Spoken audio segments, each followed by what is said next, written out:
ورحمة الله وبركاته.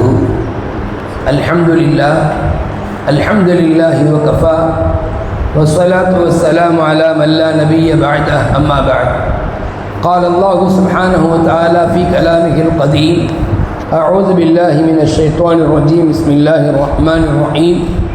كلا إنها لظى نزاعة للشوى تدعو من أدبر وتولى وجمع فأوعى.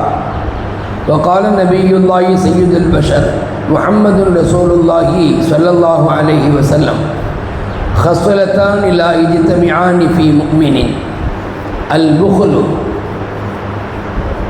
أو كما قال عليه الصلاة والتسليم. கண்ணியத்திற்கும் மிகுந்த மரியாதைக்கும் உரித்தான மேலான பெரியோர்களே, பாசத்திற்குரிய சகோதரர்களே, கண்மணி நபிகள் நாயகம் ஸல்லல்லாஹு அலைஹி வஸல்லம் அவர்களின் கண்ணியமான உம்மத்துமார்களே, இன்று ஓதிய சூரத்துல் மஆரிஜ் சுபஹுடைய தொழுகையில் ஓதப்பட்ட சூரா. இந்த சூறாவிலே ரப்புல் ஆலமீன் அல்லாஹு தஆலா லபா எனும் பெயர் கொண்ட ஒரு நரகத்தை பற்றி அல்லாஹ் பேசுகிறான்.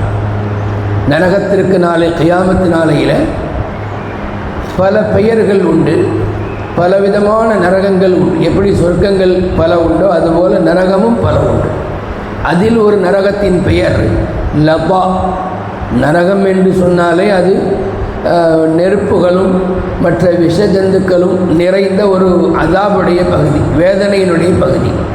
அதில் சில நரகங்கள், சில வேதனைகள் சில மாதிரி இருக்கும். அதில் ஒரு வேதனை, அதில் ஒரு நரகம்தான் லபா என்கிற நரகம். இது எப்படிப்பட்டதுன்னா அல்லாஹு தஆலா சொல்கிறான், நஸ்ஸாஅத்தல் லிஷ்ஷவா. அது அதில் போடக்கூடிய நபர்களின் மண்டை ஓட்டை அப்படியே கலட்டி எரிந்துவிடும். தலையை அப்படியே தூக்கி வீசும், மறுபடியும் அந்த தலை அதில் ஒட்டும், மறுபடியும் அதை தூக்கி வீசும். இது நரகத்தினுடைய ஒரு காட்சி. இப்போ நமக்கு அது சொல்வதற்கு கொஞ்சம் பயமாகத்தான் இருக்குது, கவலையாகத்தான் இருக்குது. இவ்வளவு கொடுமையான வேதனையாக அது யாரை அழைக்கும் தன் பக்கம் அப்படின்னா, ததுஉ மன் அதுபர வதவல்லா. முதல் கட்டமாக ஈமானை விட்டும் புறக்கணித்த, ஈமானை விட்டும் முகத்தை திருப்பிய மனிதர்களை அது அழைக்கும். அதாவது இப்படியே சொல்லி அழைக்குமா நரகத்திற்கு. அந்த நேரத்தில் அல்லாஹு தஆலா ஒரு நாவை கொடுப்பான், அழகான ஒரு மொழியை கொண்டு அது இப்படி அழைக்குமாம். யா காஃபிர் யா முஷ்ரிக் இலைய இலைய என்று அழைக்கும். அதுக்கப்புறம் யாரை அழைக்கும்னு பாருங்கள். வ ஜமஅ ஃபஅவ்ஆ. காசு பணங்களை சேமித்து வைத்து தான் மட்டும் பாதுகாத்து வைத்து கொண்டானே அவனை அழைக்கும். லலா என்கிற நரகம் அது காஃபிர்களுக்கு உண்டு என்பது போலவே, யாரெல்லாம் பொருளாதாரத்தில் கருமித்தனம் செய்வார்களோ, கஞ்சத்தனம் மேற்கொள்வார்களோ அவர்களையும் அது அழைக்கும். ஏன்னா அல்லாஹு தஆலா பொருளை நமக்கு தருகிறான் என்றால் அந்த பொருளுக்கான ஹக்கை நாம் நிறைவேற்ற வேண்டும், கடமையை நாம் நிறைவேற்ற வேண்டும். ஒன்றும் பெரிய ஒரு சுமையெல்லாம் ஒன்றும் இல்லை. நமக்குன்னு ஒரு பெரிய அளவில் அல்லாஹ் பணத்தை கொடுத்தால், பணக்காரனாக நம்மை ஆக்கியிருந்தால், கோடீஸ்வரனாக லட்சாதிபதியாக நம்மை ஆக்கியிருந்தால் ஜக்காத்தை கொடுக்க போகிறோம். ஜக்காத் என்ன அல்லாஹ் நம்மள்கிட்ட அம்புட்டையுமாக கேட்குறான்? உங்கள்கிட்ட உள்ள பொருளில் சரிபாதி என்கிட்ட கொடு, உங்கள்கிட்ட உள்ள பொருளில் 3/2 பகுதி என்கிட்ட கொடு அப்படின்னு அல்லாஹ் சொல்கிறதே இல்லை. அல்லாஹ் கேட்பது 100க்கு 2 ரூபா 50 பைசா வீதம் உண்டான கணக்கு தான். அப்போ ரொம்ப சிம்பிளான அளவில் தான் அல்லாஹ் கேட்குறான். ஆனால் மனிதனுடைய உள்ளத்தில் பேராசையும் கஞ்சத்தனமும் அப்படியே நிரம்பி விட்டதால் அது கூட பாரமாக தெரிகிறது. ஜக்காத்தை கொடுப்பது கூட வருஷத்திற்கு ஒரு முறை கொடுக்கிற அந்த ஜக்காத்து கூட சிலருக்கு பாரமாக தெரிகிறது.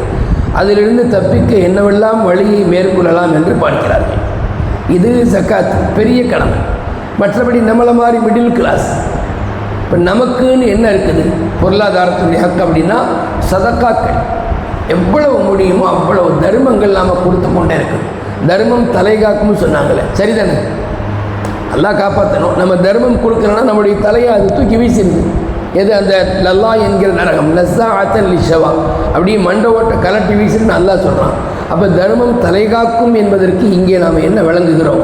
துனியாவிலே கஞ்சத்தனம் மேற்கொள்ளாமல், கருமித்தனம் மேற்கொள்ளாமல் நமக்கு கிடைக்கும் பொருளிலே கொஞ்சம் என்ன முடியுதோ, என்ன இருக்குதோ, 10 ரூபாய் என்றால் 10 ரூபாய், தேவைக்கேற்ப ஒருவர் மிகப்பெரிய தேவைக்காக வந்திருக்கிறார், ஒரு 100 ரூபாய். ஒருவர் மதர்சாவினுடைய தேவைக்காக வந்திருக்கிறார், அந்த என்ன தேவையோ அதற்கு இப்படி இதெல்லாம் வந்து ஒரு பெரிய மேட்ரு இல்லை. சொல்லப்போனால் சுஃபியான் இப்னு உயைனாவோ அல்லது சுஃபியான் சௌரியோ ஞாபகம் இல்லை, சுஃபியான் என்கிற அந்த மகான் கூறுகிறார்கள், யாராவது என்னுடைய வீட்டு வாசலில் யாசகம் கேட்க வந்து நின்றால் நான் உடனே அல்லாஹ்வுக்கு ஷுக்ர் செய்வேன். ஏன்? அல்லாஹ் எனக்கு ஞாபகப்படுத்துகிறான், இந்த யாசகன் மூலமாக உன்கிட்ட பொருள் இருக்குது, உன்கிட்ட காசு பணங்கள் இருக்குது, அதனால தான் அவன் வீட்டை தேடி வந்திருக்கா, நீ ஏதாவது கொடு அப்படின்னு அல்லாஹ் எனக்கு ஞாபகப்படுத்துகிறான். அப்போ கருமித்தனம் மேற்கொள்ளக்கூடிய, கஞ்சத்தனம் மேற்கொள்ளக்கூடிய நபரை அந்த நரகம் அழைக்கிறது. இப்போ துன்யாவில் ஒரு முக்மீனாக இருக்கின்ற நாம் இந்த மாதிரி குணங்களை விட்டும் நீங்கி இருக்க வேண்டும். எங்க பெரிய குடைவள்ளலாக இல்லாவிட்டாலும் கொடை கொடுக்குற தன்மை நம்மள்கிட்ட இருக்கும். அதுதான், வேற ஒன்றும் இல்லை. நம்ம வந்து எல்லாருமே துனியாவில் தர்மகர்த்தாவாக மிக விசாலமான கொடையாளியாக வாழ்ந்திட முடியாது.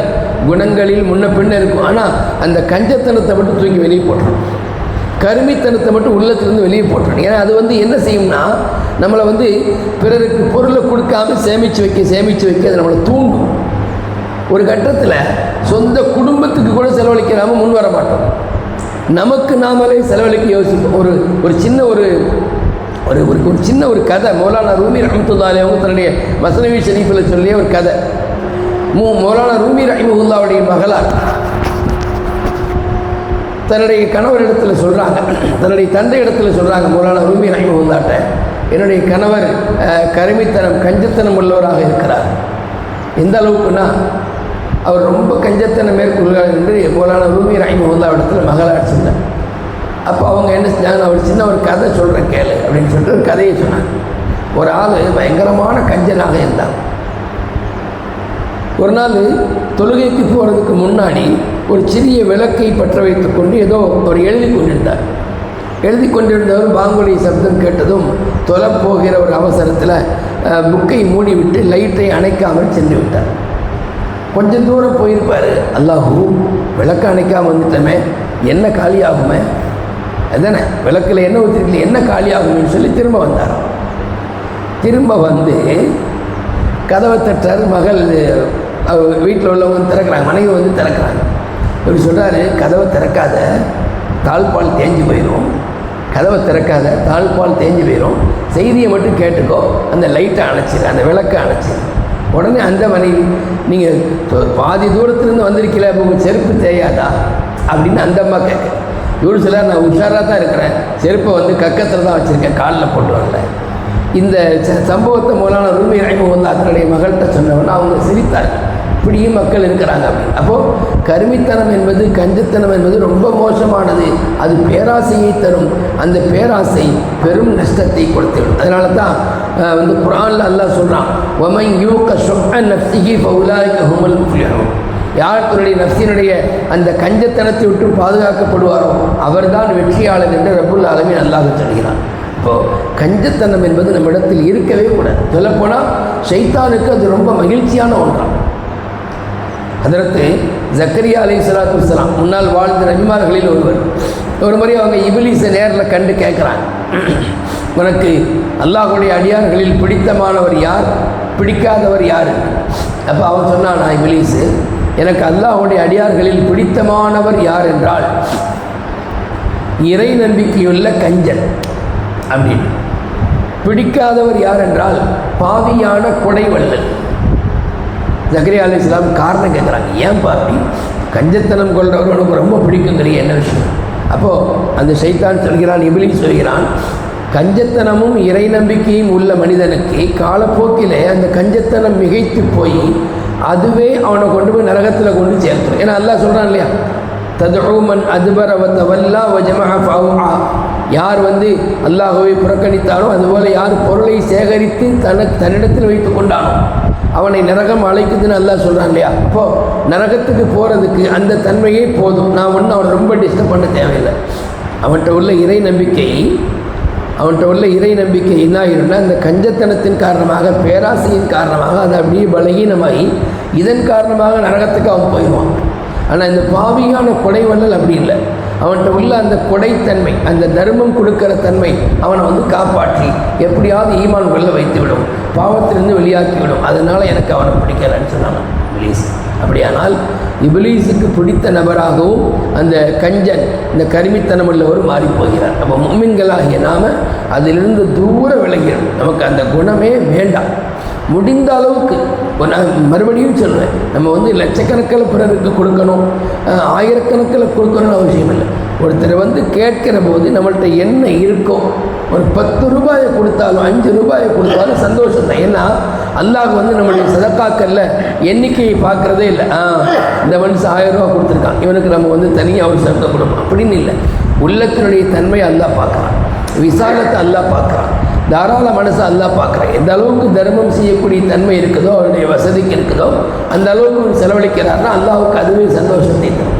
அப்படியானால் இந்த ஆயத்து நம்மை எச்சரிக்கிறது, பொருளை சேகரிக்கலாம், பிறருக்கு செலவழிக்க வேண்டும், தன் குடும்பத்திற்கும் நல்ல முறையில் செலவழிக்க வேண்டும். தானும் அதை செலவு செய்யாமல் பிறருக்கும் அதை கொடுக்காமல் வைத்தால் என்ன நடக்கும்? இறுதியாக ஒரு வார்த்தை, தானும் அந்த சேர்த்து வைத்த செல்வத்தை செலவழிக்காமல், குடும்பம் மற்றும் மற்றவர்களுக்கு செலவழிக்காமல் பீரோவிலேயே பூட்டி வைத்திருந்தால் என்ன நடக்கும் தெரியுமா? கியாமத் நாளையில் அது எல்லாம் அப்படியே பாம்பினுடைய தோற்றம் அதற்கு வழங்கப்பட்டு கழுத்திலே சுற்றப்படும். குர்ஆனில் அல்லாஹ் சொல்வான், சயுதப்பக்கூன மா பகிலு பிஹி யௌமல் கியாமா. கியாமத் நாளில் அவர்கள் எதிலே கஞ்சத்தனம் மேற்கொண்டார்களோ அந்த பொருளை அவர்களுக்கு மாலையாக போடப்படுவார்கள். பூ மாலை அல்ல, பாம்பு மாலையாக போடப்படுவார்கள். ரப்பல் ஆலமீன் அல்லாஹ் தஆலா அதுபோல குணங்களை விட்டு, தீய குணங்கள், கஞ்சத்தனம், பேராசை, பொறாமை போன்ற குணங்களிலிருந்து அல்லாஹ் நம் எல்லோரையும் நம்முடைய சந்ததிகளையும் பாதுகாத்தருள்வானாக. ஆமீன் ஆமீன் யா ரப்பல் ஆலமீன். அஸ்ஸலாமு அலைக்கும் வரஹ்மத்துல்லாஹி வபரகாத்துஹு.